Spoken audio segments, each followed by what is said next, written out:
अब दौड़ कर गया और नारायण के चरणों को पकड़कर कहा, नाथ आप क्यों आए हो ये तो बताओ। भगवान ने कहा, आपको मालूम नहीं, मैं लक्ष्मी को लेने आया हूं, पर लक्ष्मी को तो मैं अपने यहां रखना चाहता हूं नाथ, मैं इसको छोड़ नहीं सकता। मैं लक्ष्मी जी को छोड़ नहीं सकता, मैं इनको लेकर जाऊं। किसान रोने लगा। तब भगवान नारायण ने धनतेरस की पूजन का महत्व समझाया। तब भगवान ने धनतेरस की पूजन का महत्व समझाया। सुनो किसान, मृत्यु लोक में रहने वाला मानव अगर धनवंतरी की पूजन करता है, धनतेरस के दिन कार्तिक महीने में पड़ने वाली सुंदर त्रयोदशी तिथि को जो धनवंतरी की पूजन करेगा, उसके घर से लक्ष्मी कभी बाहर नहीं जाएगी। नारायण जैसे बोले तो किसान तुरंत प्रसन्न हो गया। प्रभु प्रभु आप मुझे वो उपाय, आप मुझे वो पूजा का प्रयोग, आप मुझे वो महत्व उस धनवंतरी पूजन का, उस धनतेरस की पूजन का बता दीजिए, जिससे मेरा कल्याण हो जाए, जिससे मेरा उद्धार हो। भगवान विष्णु बोले, किसान सुनो, ये धनवंतरी मेरा ही एक अंश होता है। जैसे मेरे हाथ में शंख चक्र गदा पद्म सब धारण करा हुआ हूं, उसी तरह धनवंतरी का स्वरूप का यदि आप दर्शन करेंगे, आप धनवंतरी के चित्र का अगर दर्शन करेंगे, तो एक हाथ में उनके भी चक्र है, एक हाथ में उनके शंख है, एक हाथ में उनके औषधि है, एक हाथ में उन्हें अमृत का कलश है, और भगवान स्वयं नारायण का अंश प्रकट हो रहा है। बोल धनवंतरी भगवान की, धनवंतरी भगवान की। कहते हैं धनवंतरी भगवान का प्रागट्य जब हुआ था, तो भगवान शंकर ने धनवंतरी देव को देखकर कहा, वाह रे प्रभु वाह, क्या सुंदर स्वरूप धारण कर आए हो। प्रभु जब मेरे लिए विष लेकर आए थे तब एक आनंद दूसरा था, पर आज अमृत लेकर आए हो, उसका आनंद दूसरा है। बहुत अलग अलग बातें महाराज जी। शिव महापुराण की कथा कहती है, दो तरह की वाणी होती है, एक में आपने क्रोध कर दिया, अपशब्द कह दिया, ताना दे दिया, गालियां दे दी, और एक शब्द अमृत का मीठा बोल दिए, प्रेम की वाणी बोल दी, उसका एक आनंद दूसरा है, उसका एक संबोधन दूसरा है। एक विष लेकर आ रहा है, एक अमृत लेकर आ रहा है। शिव जी कहते हैं जो अमृत लेकर आ रहा है उसका आनंद ही दूसरा है, उसके चेहरे की चमक ही दूसरी है। भगवान विष्णु कहते हैं, सुनो किसान, मैं आपको धनवंतरी पूजन का विधान बताता हूं। भगवान कहते हैं, किसान सुंदर कृष्ण पक्ष की त्रयोदशी को कार्तिक के महीने में धनवंतरी देव का पूजन, धनतेरस का पूजन माना जाता है। सुनो किसान, एक सुंदर भूमि पर देसी गाय का गोबर से लीपन कर कर, अगर गाय का गोबर ना मिले, सुंदर जल से लीपन कर कर, वहां एक सुंदर चौक को पूर कर, आप सभी को ज्ञात होगा कि चौक पूरने में रंगोली का प्रयोग नहीं होता। आप लोगों को मालूम होगा चौक पूरने में आटा और हल्दी का प्रयोग होता है। काय का प्रयोग होता है? आटे और हल्दी का प्रयोग। आटे हल्दी का प्रयोग क्यों होता है? क्योंकि आटा समृद्धि को बढ़ाता है, लक्ष्मी वैभव को बढ़ाने वाली हल्दी होती है। इसलिए जब चौक पूरा जाता है भूमि पर, तो चौक पूरते समय आटा हल्दी का प्रयोग करते हैं। थोड़ा सा चावल का दाना या गेहूं का दाना रख दिया जाता है, उसके ऊपर एक सुंदर चौकी, एक चौरंग, एक पाटा रख दिया जाता है। भगवान विष्णु बता रहे हैं किसान को धनतेरस के पूजन का वर्णन, और जो भगवान विष्णु ने बताया है वही पूजन का वर्णन आप लोग श्रवण कर रहे हैं। आज धनतेरस है, आज धनतेरस का प्रयोग कर पूजन करें, और शिव महापुराण के इस भाव को, विष्णु पुराण के इस भाव को, स्कंद पुराण के इस भाव को आप धारण करें, और जो विधान भगवान विष्णु बता रहे हैं उसके हिसाब से, उसके अनुसार आप लक्ष्मी का पूजन, धनतेरस का पूजन करें। चौकी लगाएं, चौरंग लगाएं, पाटा लगाएं, उस पाटे पर एक सुंदर लाल वस्त्र धारण करा दें, लाल वस्त्र बिछा दें। एक थाली लें, उस थाली पर कंकु से, रौली से, कुंकू से गिला कर स्वस्तिक का निर्माण कर दें। स्वस्तिक का निर्माण कर घर में अगर चांदी का सिक्का हो, अगर चांदी का सिक्का नहीं हो, चांदी का कॉइन नहीं हो, तो अपने घर का 1 का सिक्का, 2 का सिक्का, 5 का सिक्का, 10 का सिक्का, जो भी आपके घर में हो वो कॉइन ले लें महाराज, उसको थाली के अंदर रख दें स्वस्तिक के ऊपर। फिर उसका स्मरण करें, आटे के 7 दिए बनाएं, एक थाली में, एक प्लेट में रख लें, घी के दिए बनाएं और उसमें सुंदर बाती को लगा दें। ध्यान दीजिएगा, इसमें जो बाती लगेगी वो लंबी बाती लगेगी।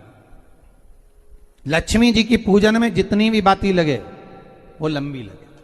महाराज घी के दिए लगा दें 7, सातों दियों को प्रज्वलित कर लें, प्रकट कर लें। एक दिया तेल का लगा लें। तेल का जो दिया लगाया है, जहां पर आपने सिक्का रखा है, कॉइन रखा है, उसका लेफ्ट हैंड, मतलब आप ऐसे बैठे हो तो आपका सीधा हाथ की ओर आप तेल का दिया लग दें।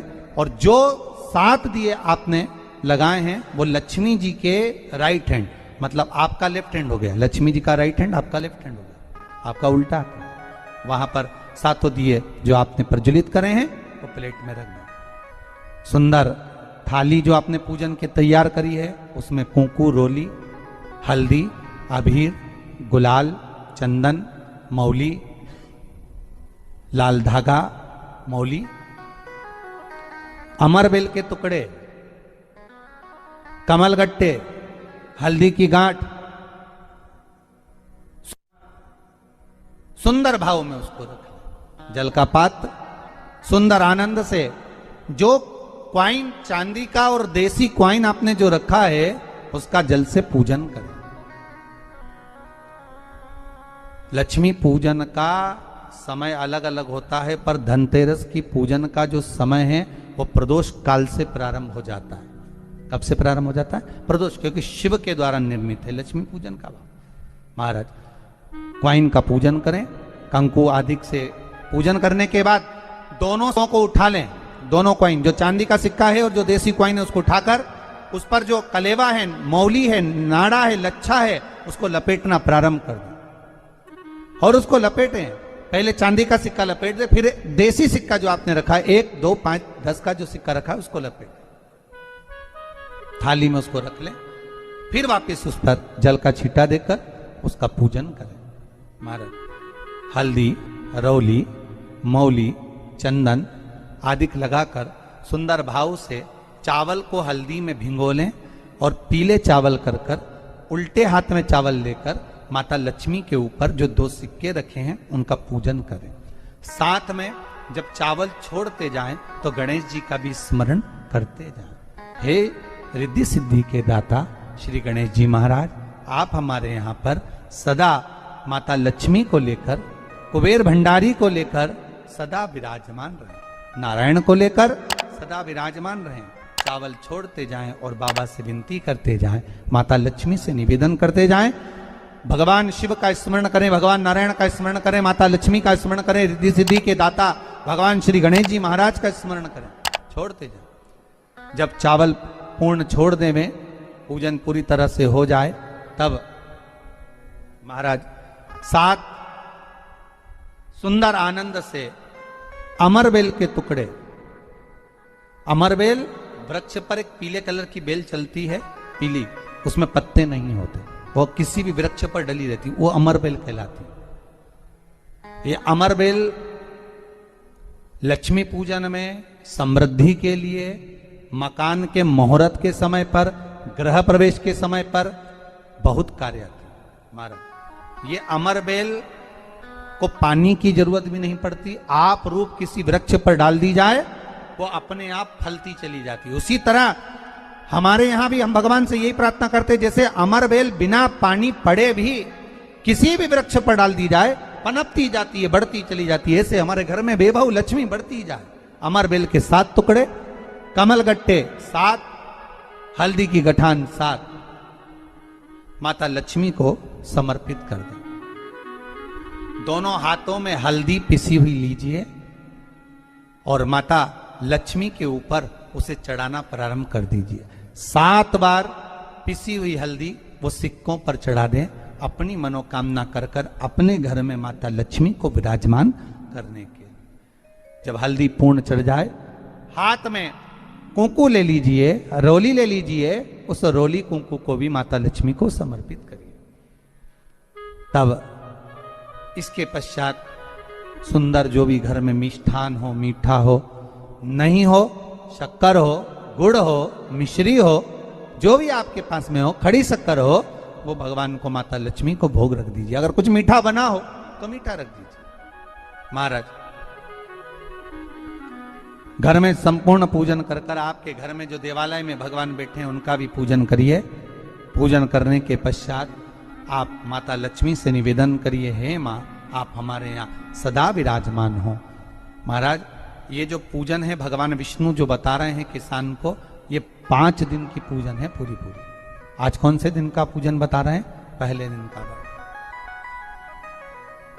आज धनतेरस से रूप चौदस, अमावस्या, एकम और दूज, ये 5 दिन तक दीपावली का पर्व मनाया जाता है, दीप महोत्सव मनाया जाता है।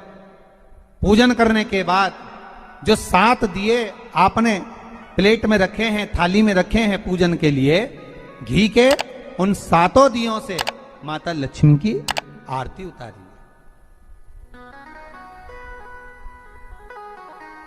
उन 7 दियों से माता लक्ष्मी का पूजन करिए। माता लक्ष्मी से विनती करिए, मां हम आपके पुत्र हैं, मां आप हमारे घर का रास्ता भूल गई हो, बहुत कष्ट है, बहुत दुखी है, पर भगवान शिव पर विश्वास कर कर, कुबेर भंडारी पर, कुबेरेश्वर महादेव पर विश्वास कर कर, भगवान नारायण के सुंदर प्रसंगों पर विश्वास कर कर, मां भगवान शंकर का अनुमोदन कर कर, हे मां आप हमारे घर में विराजमान हो, मां आप हमारे मार्ग को, हमारे घर को, हमारे घर के रास्ते को, हमारे घर के द्वार को आप भूल गई हो मां। हे बेबहू लक्ष्मी, हे धन लक्ष्मी, हे संतान लक्ष्मी, हे मां लक्ष्मी, हे धान्य लक्ष्मी, आप हमारे घर में विराजमान हो। 7 दीप जो प्रज्वलित करे हैं उससे माता की आरती उतारिए। फिर माता को झोली पसार कर प्रणाम कर कर भूमि पर नमन करो। जब झोली पसार कर प्रणाम करें, झोली को अपनी ओर गिरा लें और माता को नमन कर कर जो 7 दिए आपने लगाए हैं, उन 7 दिए को अलग अलग स्थान पर ले जाकर, जैसे घर के हॉल में, एक रसोई घर में, एक जहां पर आप लक्ष्मी रखते हो उस स्थान पर, एक घर के द्वार के पास में, एक तुलसी के क्यारे के पास में, ऐसे अलग अलग 7 स्थान पर उन दीप को रख दिया जाए। महाराज एक भगवान का जहां पूजन हुआ है, लक्ष्मी की जहां आराधना करी, एक दीप वहां पर भी रखा जाए।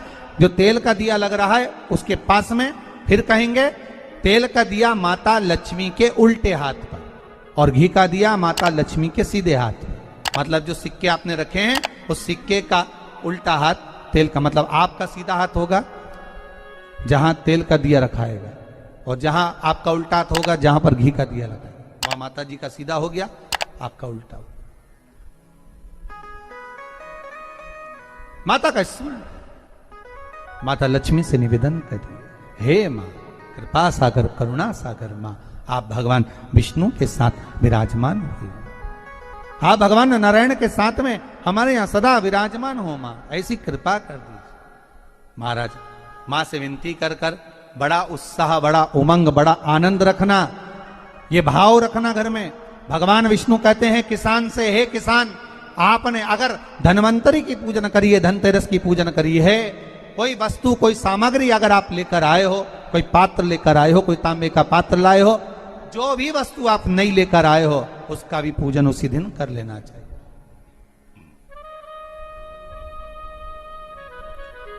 उसका भी पूजन करना चाहिए। बड़ा भाव रखकर भगवान विष्णु ने किसान को बताया। बड़ा किसान सुनकर बड़ा प्रसन्न हुआ। नारायण प्रभु, क्या मां फिर मेरे घर में रहेगी? भगवान कहते हैं, सुनो किसान, ये